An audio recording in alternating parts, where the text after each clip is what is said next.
การที่สิผิดกฎหมายที่บ่เคลือบแฝงหรือว่าบ่อาศัยคุณธรรมเนี่ยกฎหมายนั่นก็กฎหมาล่ะเห็นบ่ล่ะคนกฎหมายที่สิผิดกฎหมายใดมันต้องมีคนเสียหายชีวิตและทรัพย์สินมีผู้เดือดร้อนอันบ่มีผู้เดือดร้อนบ่มีผู้เสียหายจากทรัพย์สินแต่ว่าใส่คำว่ากฎหมายโดยไผเป็นผู้แจ้งโดยผู้ใดเป็นก็นำแม่แล้วนะบ่ได้แจ้งก็เลยเป็นบ่ล่ะจังซั่นล่ะมันแจ้งแต่ว่ามันก็บ่เดือดร้อนเสียหายชีวิตและทรัพย์สินนะมันเป็นแค่ความอิจฉานะนั่นบ่ล่ะเป็นความอิจฉาพยายามเงาะแงะเสาะแสะกฎหมายมาใส่ที่จริงถ้าคนที่มีอำนาจเหนือนั้นขึ้นไปอีกลงไปคุยกันเอาเป็นจังสิอยู่กันบ่ได้ประเทศนี้คนไทยเนี่ยด้วยกันนี่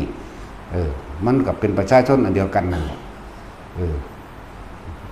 จะสิมาเอาเป็นเอาตายกันปานนั้นหรอกเว้าไปแบบนั้นบ่ล่ะมันนี่ก็ยับไปหันไปนี่ก็เฮ็ดโลดล่ะลำเบิ่งแม่ถ้าบ่มีพระถ้าบ่มีหลวงตาศีลป่ามันสิเขียวมาได้จังซั่นน่ะโลกโคกอยู่ตะกี้เราไปอยู่อันใหม่ๆนั่นหรือบ่ใหม่แน่ล่ะเขาไปหาตัดเอาต้นยุ่งไปขายก็ยิ่งเล่าบนตัวจังซั่นล่ะธรรมดาบ่เราอยู่มาเท่าเดิมนี่เสียวอึมลึมอยู่บัดนี้แต่พวกหาเรื่องก็หาไปเตะปากแม่งโลดนะหลายปานนั่นแหละเนาะอย่าลืมว่ากูเป็นพระเด้กูเป็นคนที่มีเมตตาเด้แต่ว่าเมตตาสูงสุดคือมึงอยู่โดนหลายมึงสิบาปกูเลยฆ่ามึงอยากว่า เป็นเมตตาสูงสุดให้มึงไปปรับปรุงตัวใหม่ในนรกแม่นบ่ล่ะถ้าพระสอนบ่ได้ธรรมะสอนบ่ได้ก็ให้นรกทั้งตัวสอนมันแหมเนาะนั่นแล้วศาสนาอื่นเขายังวางสั่นอยู่แม่พวกกาแฟแม่นบ่ล่ะกูก็สิส่งมึงไปหาพวกกาแฟคือกันแม่นบ่ล่ะเขาก็มีความเสื่อมสั้นนะเฮาสิใส่แบบมึงทำได้กูทำได้แต่ว่าภายในใจคนละเจตนาผมบอกว่าเฮาต้องพึ่งตนเองบ่มีผู้ใดปกป้องเฮานอกจากตัวเฮาเองในหมู่คณะของเฮาเองเมื่อมาอยู่รวมกันคระเข้ากันแล้วย่อมรู้อุปนิสัยซึ่งกันและกันรู้ซึ่งเจตนารู้ซึ่งอุดมคตินะ